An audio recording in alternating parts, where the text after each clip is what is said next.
tonight? Sure. First off, thank you for having me.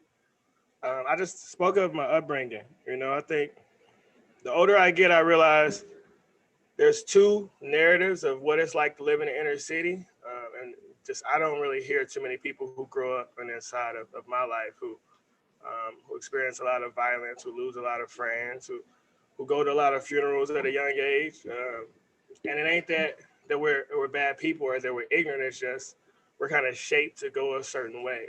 So luckily I was able to straighten out, and I get all glory to. I grew up with both parents, but we come from an environment where most people don't have parents, and the school is a supplement of that. I luckily enough was really really good at basketball, so it always was a coach to snatch me up. Or it was some type of male leadership, and it was based through school or through programs. Uh, but everybody isn't an athlete. I became a father at 20, and being honest, I didn't have no clue what I was doing. I wasn't ready to be a dad. I just knew it wasn't no excuses. You man up and you become responsible. So I wanted my children to have more than me. Like that's just all it is. And then you realize that not the lack, but I mean my nieces, they don't have what my children have. A lot of the peers around me, they haven't been able to do what I've been able to do for my children.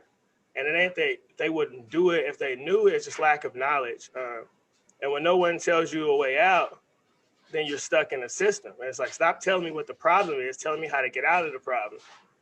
And so I just feel like, to quote Frederick Douglass, um, knowledge makes a man unfit to be a slave.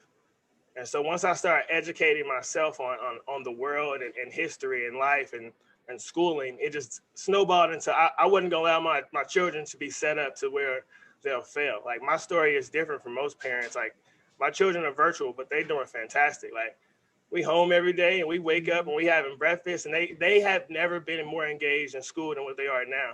Like I was just telling them yesterday, if y'all doing this good with school at home, when y'all go back into a building, y'all gonna rock it. But I understand, their school is amazing. Like all credit to Crossroads Charter. Like the virtual program is laid out, the schedule, just that school is above and beyond what I expected for a virtual program. Um, but that's the gist of what I talked about there. Is that I mean we're not bad people. Like for instance, in 2020, there was 176 homicides here in Kansas City. Out of that 176, 108 was black men. To break that down, 56 of them was between the age of 0 and 24. So statistically, if you're looking at the news, you ain't caring that we dropping, but that's somebody's daddy, that's somebody's brother, that's somebody's cousin. And education changes a lot of that. Like a lot of, I mean, if you educate and you see value in your future, man, you ain't shooting nobody at 16. So these schools and not even just Kansas City, but the surrounding areas, Kansas, St. Louis, East St. Louis, like I got people in all areas, Detroit, Chicago, it's all around that, we losing a lot of us. And it's because of the lack of knowledge. Um, another favorite quote of mine is by Martin Luther King, and it says, "To save man from the masses of propaganda, in my opinion, is one of the chief's aims in education." And so I'm really big on school, and my children are so invested in school because, man, if we get our young boys in school and show them a different route, we change the entire world. And that's just all I see. Like the man you see in front of you today is far from who I was as a 16-year-old kid. I graduated high school with a mouthful of gold teeth. So I understand the imagery of when you see something negative, you become that. And I see the positive of what you can be when you defy the odds of reality.